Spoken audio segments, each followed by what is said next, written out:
Dear students, তোমরা আগের ভিডিওতে অ্যাবসলিউট ফ্রেজ ব্যবহারের নিয়মগুলো জেনেছো।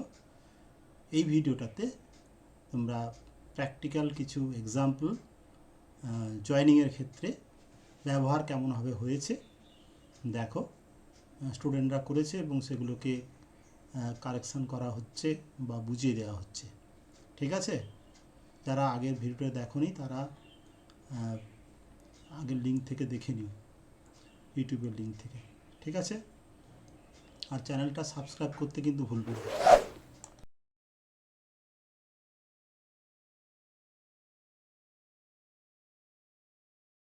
হ্যাঁ, প্রথমটা দি সান হ্যাভিং রাইজেন। হ্যাঁ, the sun having risen the fog dispersed. হ্যাঁ ঠিক, এখানে দি সান হ্যাভিং রাইজেন হচ্ছে অ্যাবসলিউট ফ্রেজ। ঠিক বলেছ। তারপরে অন্য একজনকে বলো, the work was done, the workers left home.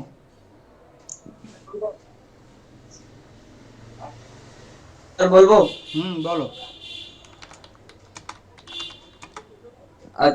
The work having been done Having at home. been done, the workers left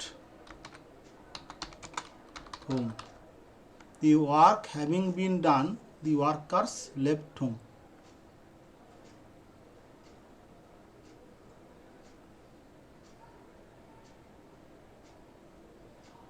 ঠিক আছে, এখানে having been done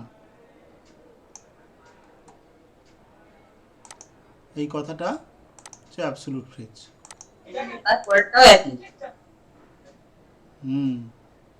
Their work having been completed, they were paid instantly.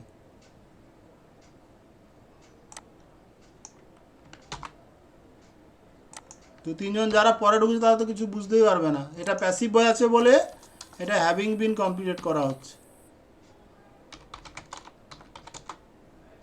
Their work having been completed, they were paid instantly. The police, এটা কি হবে?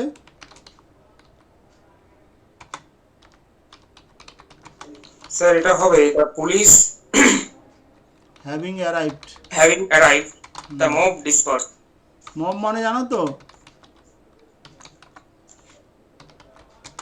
Mob মানে জানো? হ্যাঁ, mob মানে হচ্ছে উত্তেজিত জনতা বা জনতা। হ্যাঁ, উত্তেজিত জনতাকে মব বলে। হ্যাঁ, mob মানে জনতা। না, উত্তেজিত জনতাকে মব বলে, এমনি জনতাকে ক্রাউড বলে। আচ্ছা, এটা the sun set we returned home.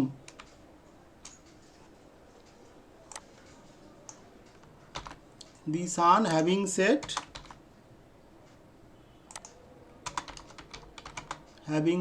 we returned home.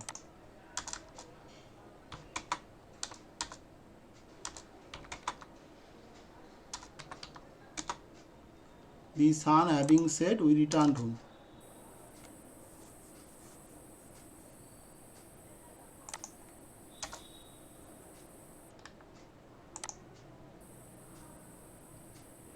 The captain scored a century. The innings was declared. বলো বলো। The captain We returned home after the sunset.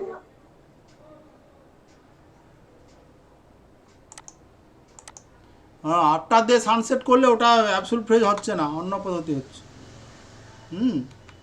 ওটা অ্যাবসলিউট ফ্রেজের পদ্ধতি না স্যার, আমি সিম্পল সেন্টেন্সের কথা বলছি। আমাদের তো আর সিম্পল সেন্টেন্স জয়েনিং হচ্ছে না। তোমার কথাটা তো আমি মেনেও তো নিচ্ছি। আমি এখন সেখানে ফোকাস করা আছে অ্যাবসলিউট ফ্রেজে, সবগুলো জয়েনিং অ্যাবসলিউট ফ্রেজে হচ্ছে, বুঝতে পারছো? তোমার ওটা জয়েনিং হিসাবে হবে কিন্তু এই নিয়মে আসবে না। ঠিক আছে, ওটা আমি লিখছিও না এখন। আচ্ছা দেখো, এইটা হবে the captain having scored a century, the innings was declared. The innings was declared. তারপরে এটা কেউ কিছু বললে বলো। There was nothing to burn, fire went out. Sir এটা হবে there being nothing to burn, fire went out. Fire went out. There being nothing to burn, the fire went out. তারপরে rain was normal this year, we got good crops.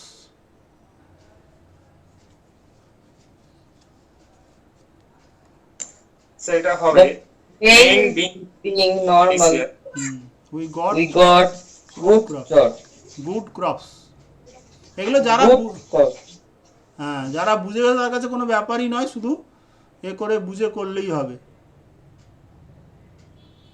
এই 11টা কি হবে? দি spring advances, কুকুজ appear.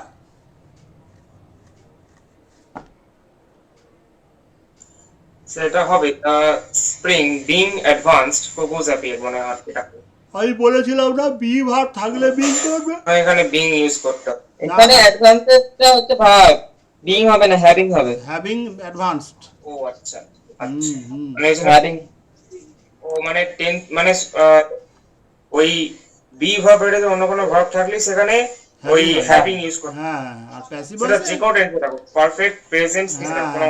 হ্যাঁ, এগুলো তুলে নিয়েছো সব?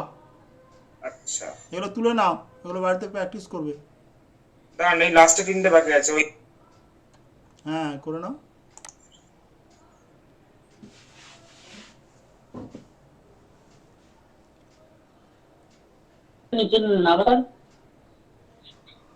নামাবেন না, একটু উঠিয়ে দিন।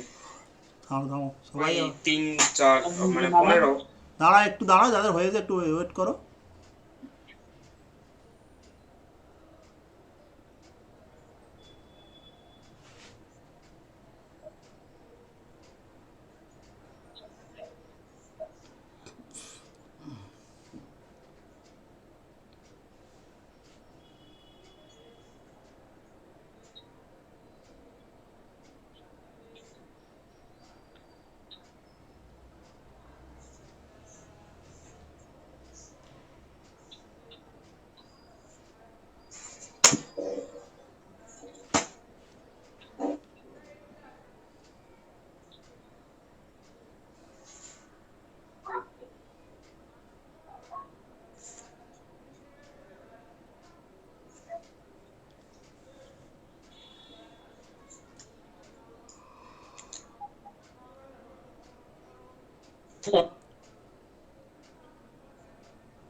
হচ্ছে? হ্যাঁ স্যার, একটু উপরে তুলুন, মানে আমার আগে হয়ে গেছিল। হ্যাঁ,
তাহলে স্যার মানে আপনি হোমওয়ার্ক দিয়েছেন করার জন্য যেগুলো বাকি আছে, আর আমরা এখানে ওই 12 পর্যন্ত মনে হয় করেছি।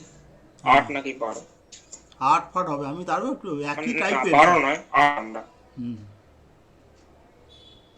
যারা করলে তারা শিখে গেলে, এটাই মনে রাখবে। মাঝে মাঝে দুটো বাক্যের সাবজেক্ট আলাদা হলে তখন এটা এগুলোকে আর টেক্সট বই পড়ার সময় বা গল্প হোক বা যেখানেই আনসিন বা যেখানেই দেখবে, ভাষার এই গঠনগুলো লক্ষ্য করবে।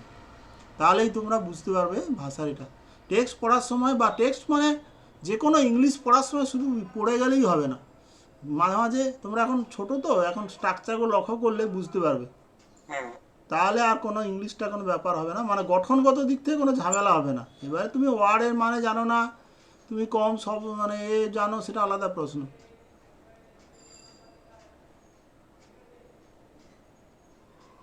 হ্যাঁ, মানে স্ট্রাকচারটা যখন কনসেন্ট্রেট করলে হ্যাঁ, আমি তোমাদের একটা কথা বলি উৎসাহ দেওয়ার মানে জন্য। দেখো আমি গ্রামারের অ্যাপ্লিকেশন। হ্যাঁ হ্যাঁ, আমি ছোটোবেলা থেকে মানে গ্রামারটাকে এত ভালোবাসতাম বা মানে চেষ্টা করে করে পড়তাম যে আমি যখন হায়ার সেকেন্ডারি পাস করলাম তখন আমি মানে আমার মধ্যে কনফিডেন্স হয়ে গেলো যে আমাকে যাই দিক আমি কিন্তু লিখে দিতে পারবো, মানে সহজ করে ভাষাতে কারেক্টলি লিখে দিতে পারবো। এই যে ব্যাপারটা, আমি চাইছি তোমরাও সেটা কনফিডেন্স অর্জন করো। কিন্তু তখন আমি এটাও বুঝেছিলাম যে খুব কঠিন ভাষা দিয়ে লিখতে পারবো না, কিন্তু আমি কারেক্টলি লিখে দেবো। এই যে একটা আস্থা, এটা আমাকে খুব হেল্প করেছে, বুঝতে পেরেছ? তোমরাও সেভাবে, কিছুই না, ইংলিশ গ্রামারটা অনেক সোজা। আমি যদি উইদাউট টিচার বুঝে ফেলতে পারি কিছু কিছু গ্রামার বই টই পড়ে বা টেক্সট বই বা স্যারেদের কাছে শুনে টুনে, তোমরা তো তোমাদের তো বুঝিয়ে দিচ্ছি না, তোমরা কেন পারবে না? এইটা হচ্ছে তোমাদেরকে আমার বিশেষ বলার থাকলো। একটু বুঝে নিলেই দেখবে মেন মেন জিনিসগুলো, আর তবে চর্চা করতে হবে বারবার করে। যেমন আমি হ্যাঁ বলো।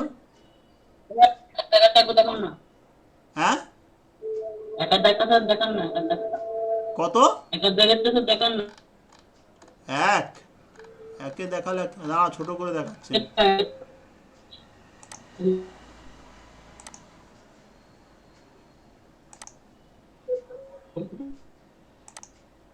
এক বললে তো এখন অনেক হবে না, একের তো কোথায় আছে এক? 15টা না, এবার দেখে নাও যা দেখার, এই তো 15খানা দেখতে পাচ্ছি, এবার নিজের মতো করে দেখে নাও, ঠিক আছে? এবার তোমাদের মোবাইলে জুম টুম বা জুম টুম করে দেখে নাও, তাহলে দেখতে পাবে।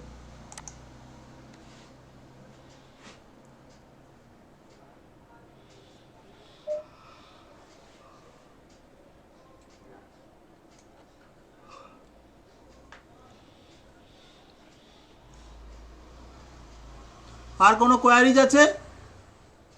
স্যার এগুলো স্যার মানে এই যে ক্লাস ওয়ার্কগুলো হলো সেগুলো হয়ে গেছে, আর বাকিগুলো হোমওয়ার্ক থাকছে, সেগুলো ঘরে করে নেব। হুম।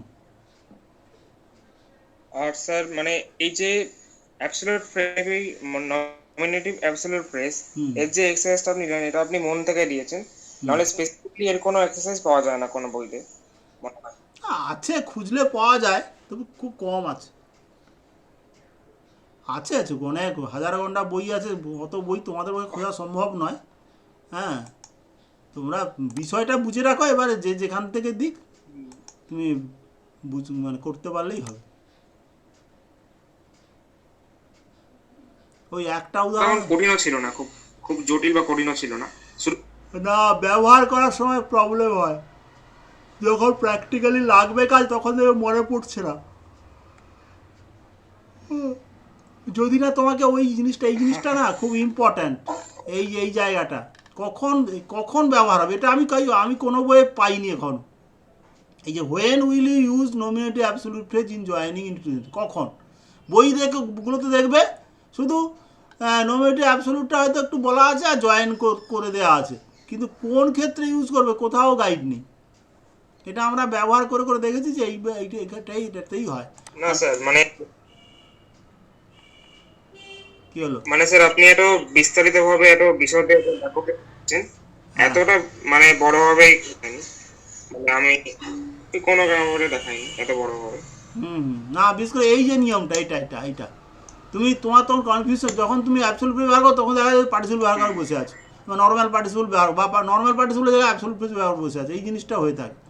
কিন্তু প্রায় দেখবে মানে এটা দুটো সাবজেক্ট আলাদা থাকলেই তখনই এটা মেনলি ব্যবহার হয়ে থাকে। ঠিক আছে, আজকে ক্লাসটা ছাড়ছি আমি, হ্যাঁ।